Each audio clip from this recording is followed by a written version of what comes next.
Hi guys, you are most of welcome in our educational channel. Today we are talking about a beautiful poem, Dust of Ishnu. This beautiful poem is composed by Mr. Robert Frost, who was an American poet.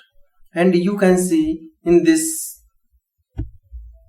is mister Robert Frost. Okay, तो आप देख सकते हैं ये Robert Frost हैं, ये भी हैं. अब आप कई रूपों में देख रहे हैं. एक्चुअली ये इनकी उम्र के अनुसार से सब में फोटोज में अंतर है. जैसे आप भी बच्चे से जवान होते हैं, जवान से बूढ़े होते हैं, तो ये उनकी बहुत सारी फोटोज हैं, तो आप इनको पहचान सकते हैं.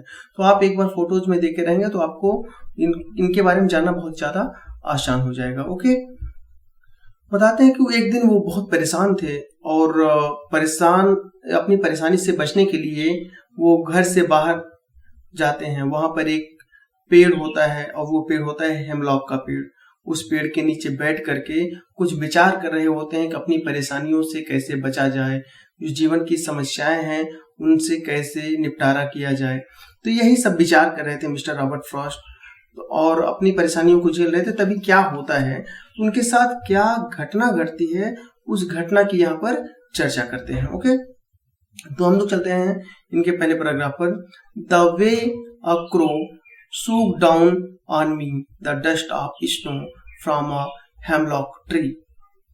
तो यहाँ पे मिस्टर रॉबर्ट फ्रॉस्ट कहते हैं कि the way a crow shook down on me, जब मैं बहुत परेशान होकर के पेड़ के नीचे, कौन सा पेड़ था, द हेमलॉक ट्री, यानी कि एक दिन मैं परेशान होकर एक पेड़ के नीचे बैठा हुआ था और वो पेड़ हेमलॉक का पौधा था.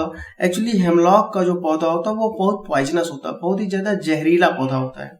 तो उस जहरीले पौधे के नीचे बैठे हुए थे और आकर उसी पौधे पर एक क्रो कौवा बैठ जाता है और वो उस डालियों को क्या करता है, सूख हिलाता है. मीन्स जब वो पेड़ पर कोई आके बैठेगा, मीन्स आप भी जानते हैं जैसे बारिश हुई हो, बारिश होने के बाद उस डालियों पर आकर कोई एक पक्षी बैठ जाता है तो क्या होता है, वहां से पानी टपकने लगता है. सेम यहाँ हेमलॉक का पौधा है, वृक्ष है. उस वृक्ष के नीचे मिस्टर रॉबर्ट फ्रॉस्ट बैठे हुए हैं, अपनी परेशानियों से बचने के लिए उपाय ढूंढ रहे हैं और अचानक उस पर एक क्रो कौवा आकर बैठ जाता है, जिससे उसके बैठने से डालियां हिलती हैं और वहां से बर्फ के जो डस्ट होते हैं, टुकड़े होते हैं, छोटे छोटे कण होते हैं, वो आकर मिस्टर रॉबर्ट फ्रॉस्ट के ऊपर गिरने लगते हैं. आप इस इमेज में देख सकते हैं, ये आप देख रहे हैं पौधा, ये आपका हेमलॉक का पौधा है. किस प्रकार से देख रहे हैं आप, यहाँ पे बर्फ जमा हुआ है. यहाँ पर भी देख सकते हैं ये बर्फ से जमा हुआ पौधा है. यहाँ पर ये क्रो बैठा हुआ है. आप कुछ और फोटोज को देखें तो आप आसानी समझ पाएंगे.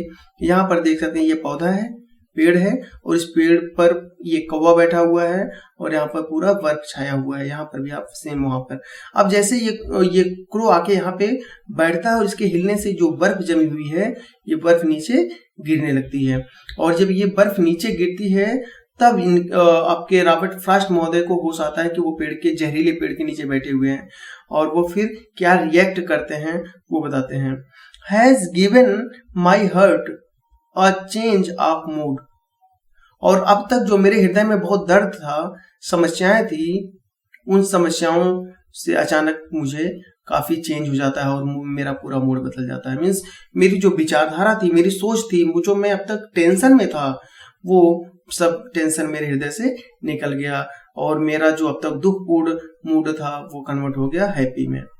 And saved some part of a day I had rude.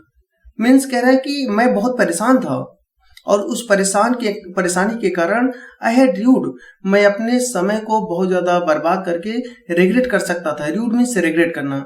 लेकिन क्या होता है, ये जो क्रो है वो आके बैठता है, उससे जो बर्फ गिरती है मेरे शरीर पर, मुझे महसूस होता है मेरे ऊपर कुछ गिर रहा है, इससे मेरा पूरा मूड बदल जाता है.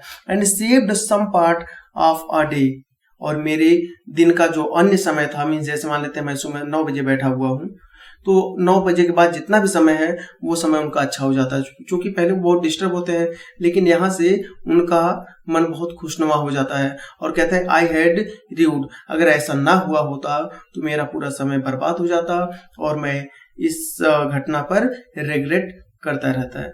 एक्चुअली में आप इस छोटी सी जो कविता देख रहे हैं, इसमें कहने का मतलब ये है कि यदि आपके जीवन में समस्याएं हैं तो उस समस्याओं से पूरा दिन पूरा जीवन खराब करने से बेहतर है कि आप कुछ अच्छा परफॉर्म करें, कुछ अपने को कुछ अन्य एक्टिविटी में शामिल करें, आपका मूड काफ़ी ठीक हो जाएगा। जैसे आप पढ़ रहे हैं, दिन भर पढ़ रहे हैं, आप परेशान हो गए हैं पढ़ते पढ़ते, तो आपको थोड़ी देर खेल लेना चाहिए या अपने फेवरेट चीज़ें खा लेनी चाहिए।